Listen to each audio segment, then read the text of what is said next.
Our house is so gloomy because someone sleeps all day. It's really troublesome because she can't even take care of herself, let alone do the housework. I wonder how long she plans to just lie there. Whenever they see me, my mother-in-law and sister-in-law always complain. Seriously, having a daughter-in-law who does nothing is the same as not having one at all. There's no point in having such a wife, my father-in-law added, expressing his dissatisfaction. I, Hillary Brown, am 32 years old. It's been 5 years since I got married. My father passed away due to an illness when I was in high school, and my mother passed away right after I got married. Ever since I was young, I loved drawing and have been aspiring to become a picture book author. After graduating from high school, I went to a design school and then worked as an illustrator at a small design firm. My husband works at an advertising agency, and our meeting was initiated when he came to my company to request character design. After dating for 2 years, we got married and started living with his parents and sister. Becoming a freelancer upon marriage, I could work from home. I tried my best to be an excellent wife by dedicating myself to house chores. My mother-in-law didn't care much for housework and left it all to me, which made it relatively easy for me. My sister-in-law had little interest in house chores and was often busy with dining out or parties with friends and colleagues, so we seldom had meals together, but there were no major issues. However, 3 years ago, I fell down the stairs at a station and suffered severe injuries, which changed my life significantly. I now have severe lower limb paralysis due to spinal cord injury. Although it was a huge shock at first, I have gradually adapted to this situation over the years. Initially, my in-laws were very concerned, but it seems they did not imagine I would remain unable to walk, and their attitudes changed over time. During this time, my sister-in-law got married and moved out. I'm so glad I don't have to look at you anymore, Hillary, she joked. Being nearly bedridden, the cold demeanor I got from my in-laws was apparent. Indeed, having a bedridden family member brought various troubles, so I couldn't retort to my in-laws' sarcasm. In the old family home, where there was not enough space for a wheelchair, I had no choice but to mostly stay in bed all day since I couldn't move without one. Fortunately, I was working from home even before the accident, so I was able to continue my job. I was grateful that I was able to work since I could move my upper body. I am currently supported by a helper and a maid who come to assist with house chores. If I were living alone, the helper would support me with my daily life, but the scope is limited because I live with my family. The helper mainly provides physical support. My husband is too busy to take care of my daily needs, but my in-laws are very healthy. My mother-in-law is healthy, and my father-in-law, who retired last year at 65, is always at home. Since there are healthy family members at home who do not work, the support from the home helper for cleaning, laundry, and shopping is limited. In the first 2 years, my in-laws occasionally helped, but gradually they did it less often. I understand that my mother-in-law, who dislikes house chores, finds it bothersome to do my share as well. My husband initially was encouraging, but now he hardly speaks to me and offers no support. He only says, I have work, and caregiving is not something men do. Even if my in-laws don't help, the helper must follow the rules and can't provide life support. However, seeing my in-laws' reaction, the helper got concerned and introduced a maid. Hiring a maid is such a waste. Why would you say that? But I have personal needs, and without laundry service, I'll run out of clothes to wear. Do you intend to use me? Even though you're just a daughter-in-law? I don't intend to, but given the situation, I have no choice but to ask. When I conveyed this, my in-laws looked at me with annoyance. Really? You are a nuisance. We can't afford this in our house. I'll manage that myself. I was once again grateful that I could continue working. And so the maid came. The maid, Sarah, was a 52-year-old woman who lost her husband early and had no children. She somehow reminded me of my deceased mother. She was a warm person who cared with all her heart, and I am truly grateful. Now, the only people I could talk to were not my family, but Sarah and the helper. When Sarah visited, My in-laws immediately tried to ask her to do their errands as well. Can you also take care of our laundry and cleaning? I can't do that. What? Aren't you a maid? What are you here for? If you want that service, it will incur additional charges. Will you pay for it? If so, I can accommodate. Why are you so arrogant? Such a troublesome maid. Despite such exchanges, I felt somewhat relieved that Sarah clearly refused. This situation continued for about a year when my sister-in-law returned after getting a divorce. She insisted that her husband's infidelity was the reason. He's dumb, got seduced by another woman. Such a troublesome man, she said, though her ex-husband, who worked at a renowned company, seemed very sincere and not the type to cheat. I found it odd but kept quiet to avoid causing any trouble. It's so helpful to have a maid here. Of course, you'll take care of me too, right? My sister-in-law said the same as my in-laws, but Sarah firmly refused. Sarah did not have a favorable view of my in-laws, who were not kind to me. I refuse. Then what are you here for? I am here to assist Hillary with her daily tasks. What? Well, just as useless as the daughter-in-law. Hillary must be skimping, right? Well, it's not like she earns more than pennies.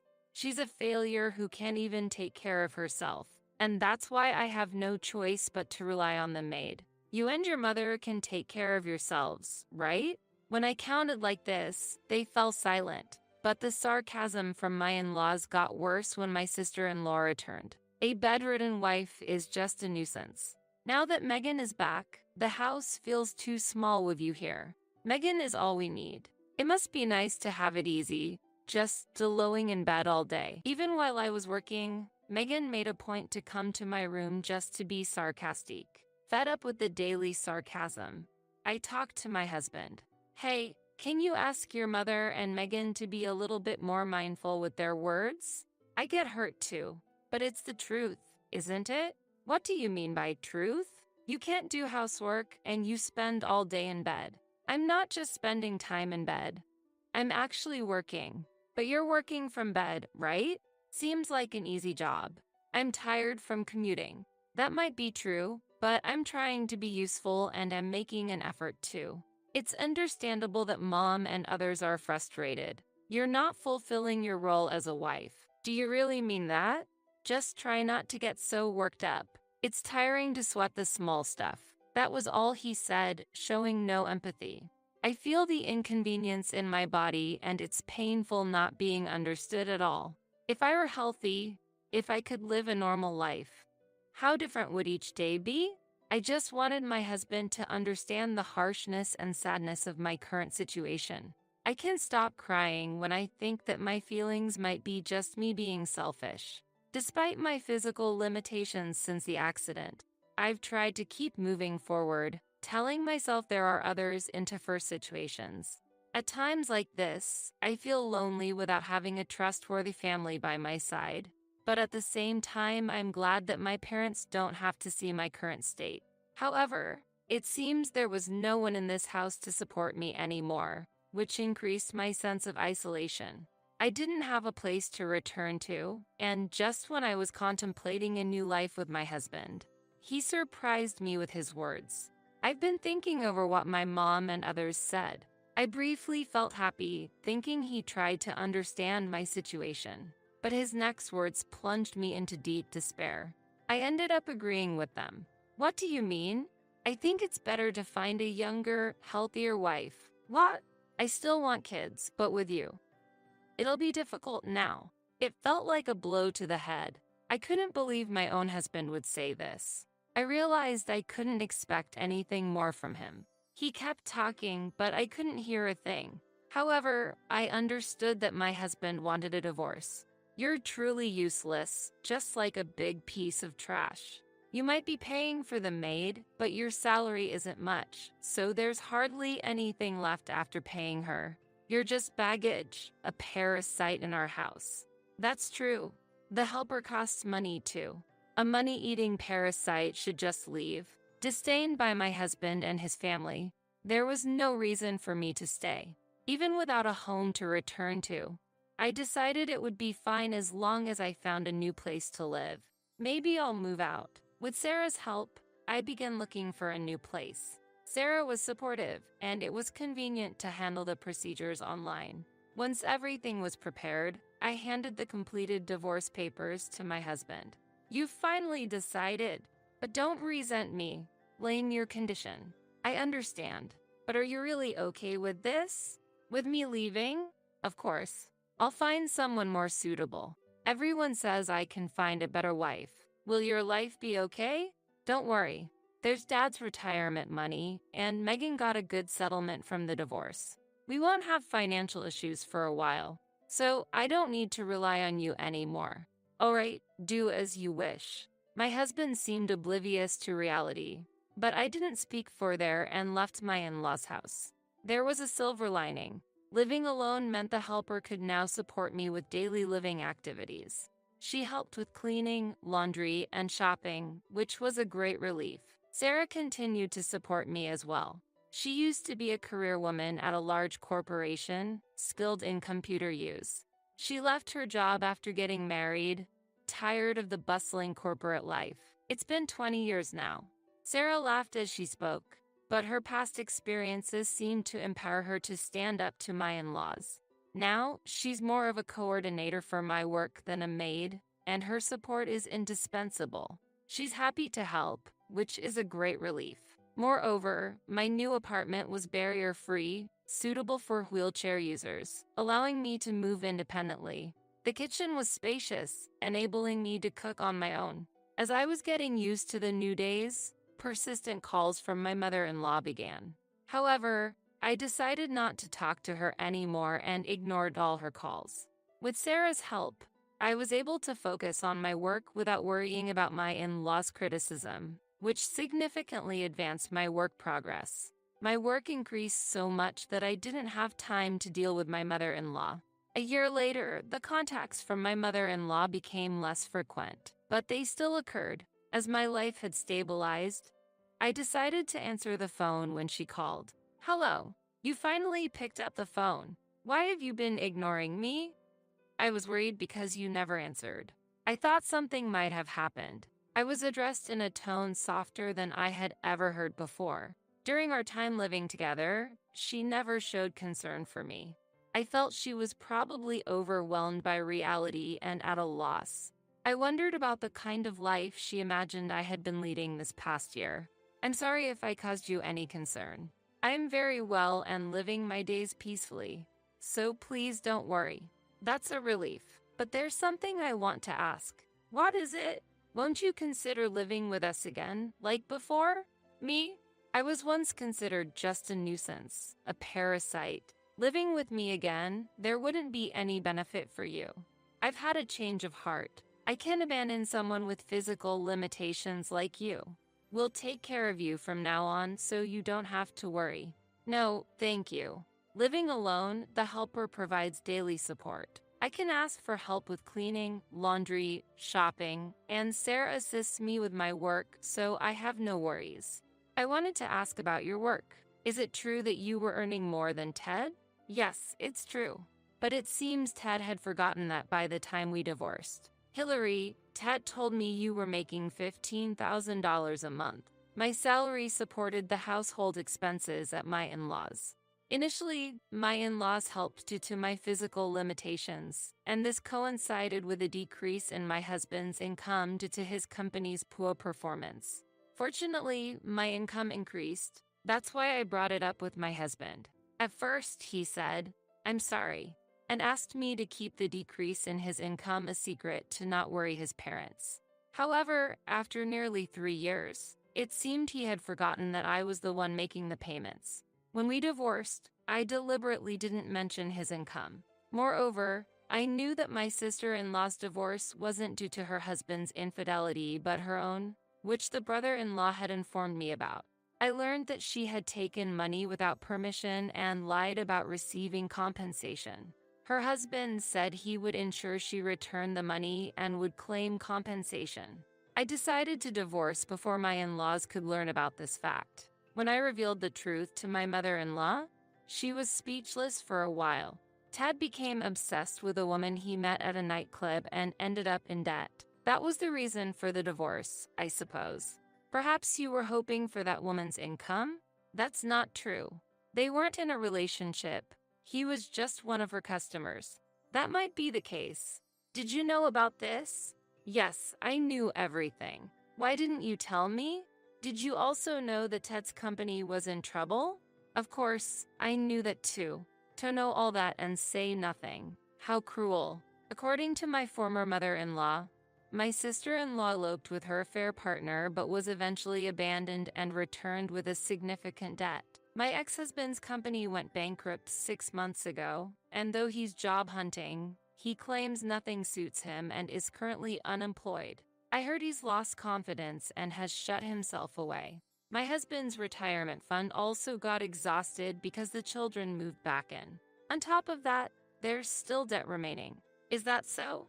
I think everything will work out if you come back. I can't understand that at all. I couldn't grasp what she meant by working out and why she would say such a thing after driving me away.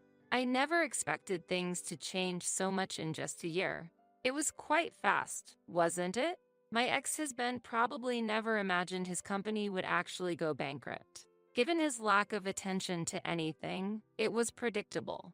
My mother-in-law pleaded in tears. If I had known, I wouldn't have chosen to let go of you, but it was too late now. All she talked about was financial worries. They only thought about their own lives. My sister-in-law didn't seem motivated to find a job and kept gaining weight as she just ate and slept. We had to sell the house to pay off the children's debts. The family home was old and not worth much, and after deducting demolition costs, it didn't amount to much. Now they're living cramped in a small apartment, in a dire situation. My former in-laws are exhausted, working part-time jobs from morning till evening, or so I heard her crying over the phone.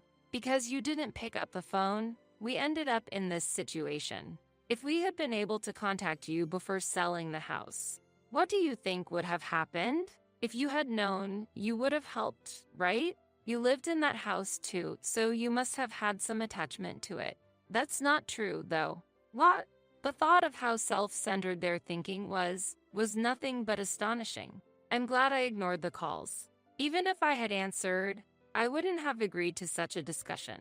So, Ted and Megan are all depending on you, Debbie, and your husband now. Hillary, please come back. We have no one to rely on but you now. I'm sorry, but I am a stranger now and can't help you. Don't say that. We know how terrible we were in the past. We apologize. Let's build a barrier-free house with your money and live together. I couldn't understand how she could make such a proposal. It made my head hurt. I had to make things clear and end this conversation. I refuse. I answered your call today because I had something to tell you. What is it? I intend to claim damages from you. Why should we pay you damages? Ted didn't have an affair with the lady from the nightclub. He was just a customer. Not for the affair, but for the mental anguish caused by the verbal abuse from you. What? When I mentioned that I had recorded all their abusive behavior as evidence, my former mother-in-law was clearly shaken and hurriedly ended the call. Maybe she was afraid of being charged with something. Maybe because she knew they were guilty. Later, through a lawyer, I filed a claim for damages. They conveyed their current situation and begged for the claim to be waived, but I had no intention of agreeing. Having secured a new job illustrating children's books, I'm moving closer to my dream of being a picture book author. After many trials, I plan to continue moving forward independently and positively without being lenient on myself.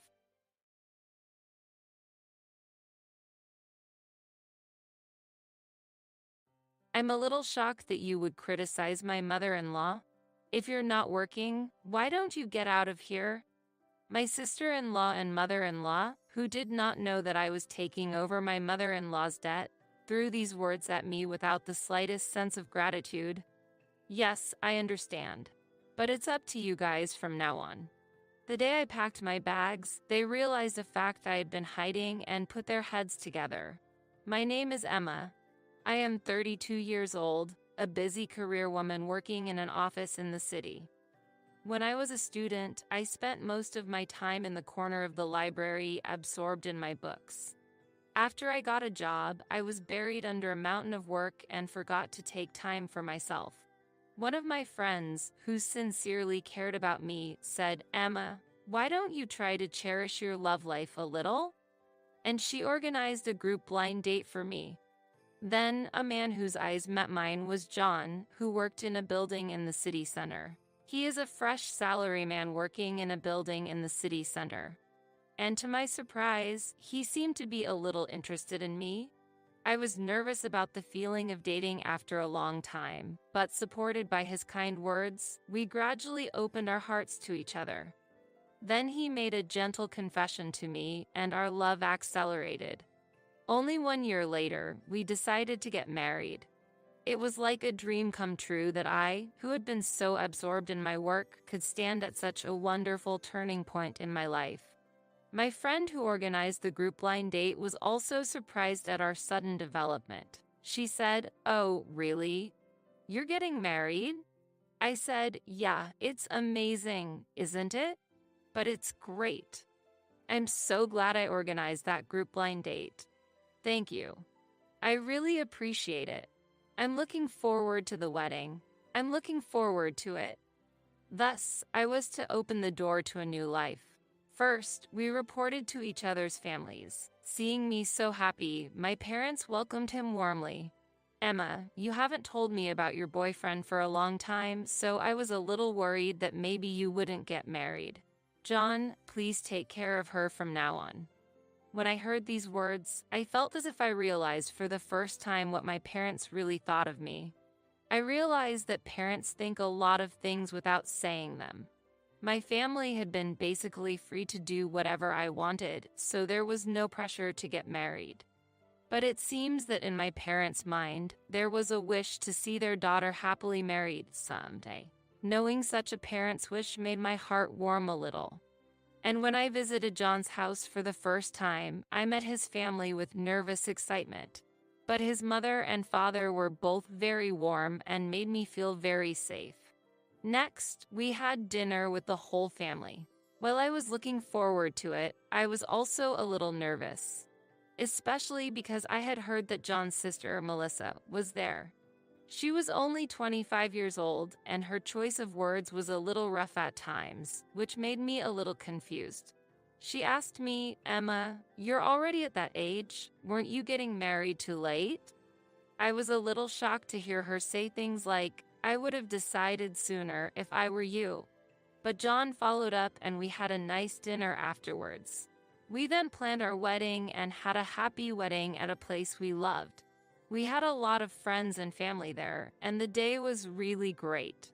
Our honeymoon was so much fun, and when we returned home, we started our new life together. Life together was fresh, and every day was so much fun. We went out on dates and watched movies at home. I felt that newlyweds are really happy. It has been about 2 years since we got married. One day, our peaceful everyday life changed drastically. We received the news that my father-in-law had passed away. Of course, I knew he had health problems, but I had not expected him to pass away so soon. My husband and I were deeply saddened by this sudden news. My mother-in-law's grief was especially deep, and I could feel her emotions as I looked at her. But our surprise was compounded by what we subsequently found out. In fact, my mother-in-law was in deep debt. It was apparently due to the fact that she had been cheated by some unscrupulous person and lost a large sum of money. When we learned of this fact, we could only gape. My husband, with his usual gentle nature, said he wanted to help her somehow. So, we decided to use our shared savings to reduce my mother-in-law's debt as much as possible. I thought it would be too hard for her to bear that heavy debt alone after my father-in-law's death. However, my mother-in-law's reaction was a little unexpected. She said something like, "If I am in trouble again, can I ask John for help?" My husband was a little surprised and replied, "That's a little." My mother-in-law said something positive, "But I'll find a way to get more money somehow." But my husband was worried. "I hope that's not gambling." We kept a watchful eye on my mother-in-law and were on the lookout for any trouble she might get herself into again. In the midst of all this, my husband was suddenly injured and had to be hospitalized. That event also became a big ordeal for my husband and me. Since every day was spent flitting back and forth from the hospital to take care of my husband, I never noticed any changes in my mother-in-law's daily routine. Then one day, after my husband was discharged from the hospital, I decided to pay a little visit to his parents' home. During our first reunion in a long time, I could sense that something had changed in the atmosphere. "Mom, long time no see." My husband greeted her with a smile, and my mother-in-law said, "John, you are getting better. Can you run again?" She smiled at him and said. While smiling at this exchange, my husband began to flip through my mother-in-law's bank book. To his surprise, the money in his mother-in-law's bank book, which we had accumulated after her previous debts had been repaid, was almost completely gone. "What's wrong with this bank book, Mother?" my husband exclaimed in surprise, to which his mother-in-law replied with a slightly embarrassed smile, "You know, I had tea with friends and found a nice little bag. And then I found myself in this mess." She laughed bitterly. With that one word, my husband and I froze in complete surprise. It was as if we had saved money for our mother-in-law's future, and she had spent it happily without a care in the world. My husband couldn't help but say, "Mom, you shouldn't spend it like this. Do you know how much we put our hearts into giving you money for your future?" He said something like that. Seeing my mother-in-law's remorse, we became truly concerned about her future. We suggested that she move in with us to support her life closer to us. When we broached the subject, my mother-in-law's eyes lit up with joy, and she gave up her house and moved into our apartment. Our new shared life together began, and my mother-in-law seemed to enjoy every day of it. The three of us laughed and talked around the table at every meal, and my mother-in-law volunteered to help with the housework, which made life surprisingly easy for both of us. Her upbeat mood was infectious, and our days became brighter and warmer. I said, "Mom, what would you like for lunch today?" I think I'll have udon." "That sounds good." Since I was working remotely, I was in a position to monitor how my mother-in-law spent her money. Since my husband and I, provided her living expenses and my husband managed my mother-in-law's account, there was supposed to be no worry about her spending excessive money. However, we kept a close eye on her, worried that she might spend the money in some way. These days continued, and in no time at all, 6 months passed. One afternoon, while we were relaxing in the living room, the intercom rang. We wondered who it was, and when I answered, I found my sister-in-law, Melissa, standing there. I said, "Melissa, it's been a while. Is my mother there?" I was a little surprised to hear her ask such a question without even saying hello, but I showed her into the living room. "Mom, it's been a while." "Oh, Melissa, what brings you here?" "I just wanted to see your face once in a while." "Thanks, I'm glad you're here. How are you?" "Of course.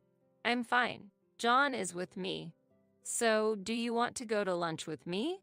"Sure, let's go." Melissa must have taken my mother-in-law to a restaurant or something. We decided to wait at home. When they came home in the evening, we looked at them and their faces changed. Then Melissa said, "Emma, you are tormenting my mother, aren't you?" I was surprised and could not understand what she was saying. My mother-in-law also looked at me sternly. My husband said, "What are you talking about?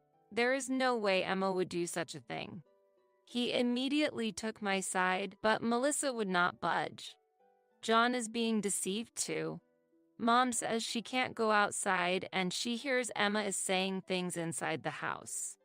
We could only be amazed. Indeed, there were times when my mother-in-law would ask to go shopping and we would refuse because she would waste money. Also, my mom said you were taking her money. I had to admit that this statement surprised me. Did my mother-in-law think so, or did Melissa blow it that way? In any case, it seemed that Melissa and my mother-in-law had joined together in accusing me. "Now, what do you want from me?" I was about to feel like I was bewitched by a fox. What on earth did they want to tell me? I wondered if they just wanted to say something to me. At that moment, my sister-in-law said something I never thought she would say. She said, "I want you to leave our house. I feel like my mother can't really live happily with you. Because I can't believe you treat my mother-in-law so coldly." Her face clouded over. My mother-in-law looked as if she wanted to say something and turned to me. "If you were gone, I would be able to relax and enjoy my time with John and Melissa." I was surprised by her words, but I could not say anything. In fact, they did not know that I had previously paid off her debts for my mother-in-law by cutting into my savings. Looking back, I probably should have made it clear to them at the time that I had not taken it out as our marital savings, but as my own. When I looked at my husband's face, he looked very angry. His hands were clenched and his body was shaking a little. Melissa said, "My mother and I are going to live here together from now on. So, I want you to leave," my sister-in-law said again. Taking a deep breath for a moment, I answered my sister-in-law, "I understand, but I won't get involved in what happens next." After that exchange, my husband and I decided to leave the house. And on the day we moved out, they were surprised to discover one truth. "Looks like you've made arrangements to move out right away after all." "Yes, I have something to tell Melissa." "Yes, what is it?" My husband chuckled and said, "Actually, I'm getting older and I was thinking that I should put the house in Melissa's name." My sister-in-law's eyes sparkled and she said, "Really? It's going to be my house?" she said excitedly. My husband quietly produced the documents for the change of name and said, "As long as you sign here, that's all right." My sister-in-law happily said, "I can't believe I have my own apartment," and signed it. My husband and I looked at each other stealthily and exchanged smiles at the success of our plan. "Well, it's time to start getting ready to leave." "What, John? Are you really leaving?" "Yes, I've decided to leave too." "Oh, even John is leaving? Do you really have to leave with Emma?" "If I'm not with Emma, I don't feel comfortable either. It's normal for married couples to be together." "I knew you would say that, but then what are we going to do about future house expenses and stuff?" "That's something you'll have to devise and pay for on your own." "Wait a minute. I quit my job because I believed you would support me, okay?" My husband and I could not hide our surprise at my sister-in-law's sudden statement. "If you keep this up, you're going to get me and our mother into a lot of trouble." "That's fine if you can devise a way to live on your own. You have our mother's pension, and if you save a little, you can manage."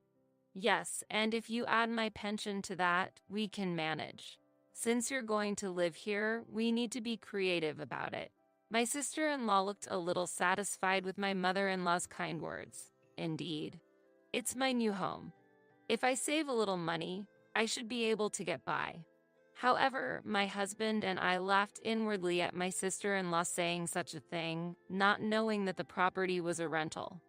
About that time, the movers arrived. We welcomed them and began to move more and more stuff out. My sister-in-law and mother-in-law rolled their eyes at the sight. "What are you doing?" "Getting ready to move out." "Are you taking everything?" "Of course. We bought all this stuff." "Do I have to buy everything new?" "That's right. I wish you had known that and acted accordingly." "Well, we better get going." My husband smiled and said, and we left the house. My mother-in-law and sister-in-law froze in amazement for a while. After a while, my sister-in-law called my husband's cell phone. She said, "Hey, John, what's with the rent bill all of a sudden?" I was a little mistaken. "Could it be that I am not the owner of this house?" "Who told you about that?" "Well, I'm actually renting this house. The document you signed at that time, which was the rental agreement. So, it's only natural that you should be charged for the rent." "Seriously? I didn't know that at all." "It's where you live, so you have to pay the rent. But my salary is not that much compared to you. You may laugh, but Emma actually makes more money than I do." "Oh, no. It's true. She is working hard at a remote company that pays pretty well. That's why we were able to live so comfortably in that apartment." My sister-in-law was so surprised that she was speechless for a while.